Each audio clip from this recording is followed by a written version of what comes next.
रामपूर गावात एक जुनी आणि मोठी हवेली होती. तिथे अहिल्यादेवी आपल्या 2 मुलांसह राहत असे. मोठा मुलगा वीरेंद्र आणि त्याची पत्नी रागिनी यांचा गावात खूप मोठा प्लास्टिक स्पोर्ट्स गुड्सचा व्यवसाय होता. तर धाकटा मुलगा केशव हा गावातल्या मुलांना टेनिस शिकवायचा. पण अचानक एक दिवस केशवाला मैदानावरच हृदयाचा झटका आला आणि तो कायमचा हे जग सोडून गेला. केशवच्या अचानक जाण्याने त्याची पत्नी सुनीता आणि मुलगी पिंकी यांच्यावर दुःखाचा डोंगर कोसळला. केशवच्या जाण्यानंतर वीरेंद्र आणि रागिनीने सासूचे कान भरले की पिंकी आता मोठी होते, तिचा टेनिसचा खर्च, तिचे महागडे रॅकेट्स, कपडे आणि तिचा खर्च आपण किती दिवस सोसणार. आपला पण खर्च आहे, आपली पण मुलं शिक्षणाची आहे, आधीच व्यवसायात खर्च होतोय. सासूनेही त्यांच्या शब्दावर विश्वास ठेवला आणि सुनीता व पिंकीला हवेली सोडून पाठीमागच्या एका जुन्या पडक्या जागेत राहायला सांगितले. पिंकीला तिच्या बाबांसारखीच नॅशनल लेवलची टेनिसपटू व्हायचे होते आणि नंतर एक मोठी टेनिस अकॅडमी सुरू करायची होती. हे तिच्या बाबांचे स्वप्न होते.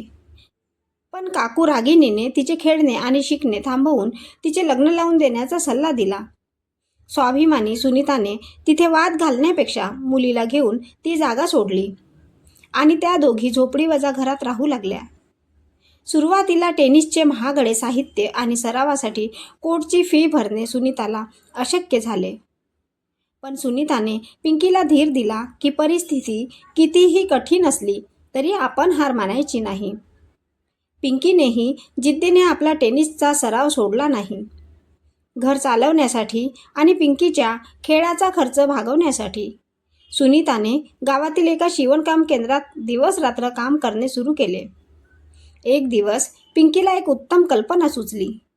तिने आईला सांगितले, आई, आपल्या गावात मुलांसाठी चांगल्या दर्जाचे टेनिस कोचिंग उपलब्ध नाही. बाबांनी मला जे काही शिकवले त्या तंत्राचा वापर करून मी स्वतः गावातील छोट्या मुलांना टेनिसचे प्राथमिक धडे द्यायला सुरुवात करते. आपल्या झोपडीसमोरील मोकळ्या मैदानाची साफसफाई करून आपण तिथे एक मिनी टेनिस कोर्ट तयार करूया. पिंकीची मैत्रीण सपना हिनेही मैदान साफ करायला मुलांना गोळा करायला मदत केली.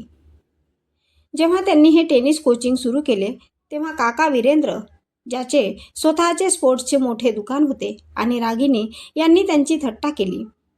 या मातीच्या मैदानावर कोण टेनिस शिकायला येणार? 2 दिवसात गाशा गुंडाळावा लागेल.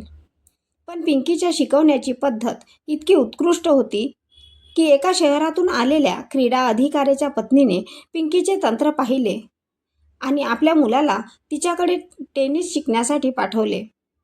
तसेच तिने पिंकीला काही चांगल्या रॅकेट्सही भेट दिल्या. हळूहळू पिंकीच्या कारुण्य टेनिस अकॅडमीची कीर्ती पूर्ण परिसरात पसरली. पिंकी ही अत्यंत कमी फीमध्ये मुलांकडून वैयक्तिक मेहनत करून घ्यायची. त्यामुळे लोकांनी वीरेंद्रच्या महागड्या स्पोर्ट्स क्लबमध्ये जाणे सोडून मुलांचा प्रवेश पिंकीच्या अकॅडमीत केला.